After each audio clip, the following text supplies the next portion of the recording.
I want to talk about the ideal testimony. Yes, the ideal testimony. There is one. I'm relating it to the goal in raising children. The ideal testimony, well, it stemmed from simply, I asked the gentleman before, I said, give me your salvation experience. And he told me, he said, I was always saved. I said, what do you mean you were always saved? He said, well, I was always saved. I said, you never had an opportunity to make a decision or go back or try something else? He said, why should I?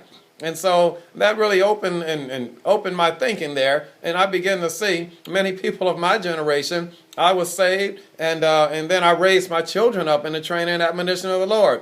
So I'm talking about the ideal testimony here.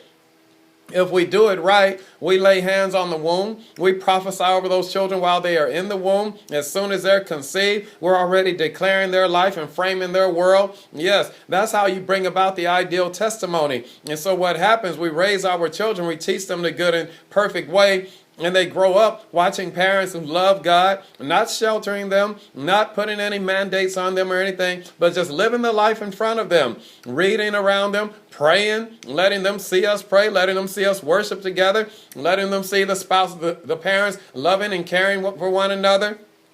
No cursing in the house and no all types of evil and all types of schemes, evil schemes taking place in the house. No bad television, no, none of this stuff. No drunkards coming in the house, no alcoholics or crack addicts coming in the house. And they don't see all of that, in their house. As you can see it out in the streets, but not in their own home. But they seen their parents who loved God and they worshiped God, they served God and they honored God and they loved each other and they loved them and cared for them.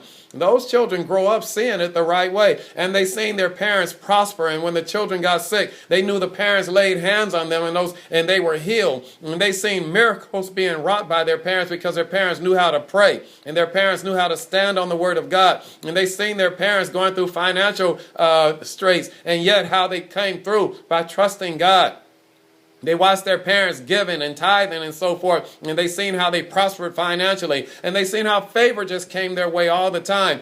See, that's an indelible impression that's laced on a child's heart. And now that child's in high school and they're not being led by their peers, they're leading their peers. And then they go on to college and they're still leaders. And then they come out of college and they want to serve in the house of God. They want to serve God. They want to help out somewhere in society. And they never had to be bound by drugs and alcohol and gang banging, and they didn't have to do all those things. See, this is the ideal testimony.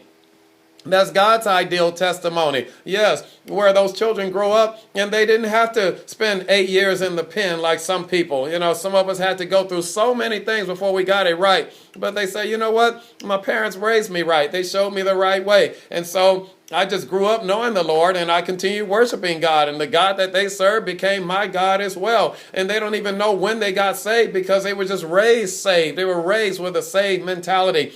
Loving God, having a relationship with God, praying the word of God, living the life of a child of God.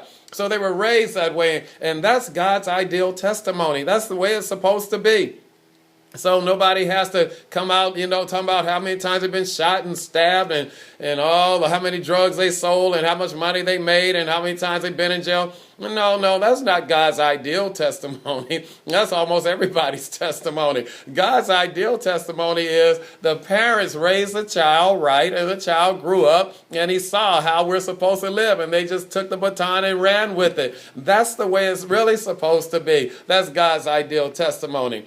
Write me, make a comment, subscribe to bfabp.com so I can, keep you in the loop on the things that I'm sharing.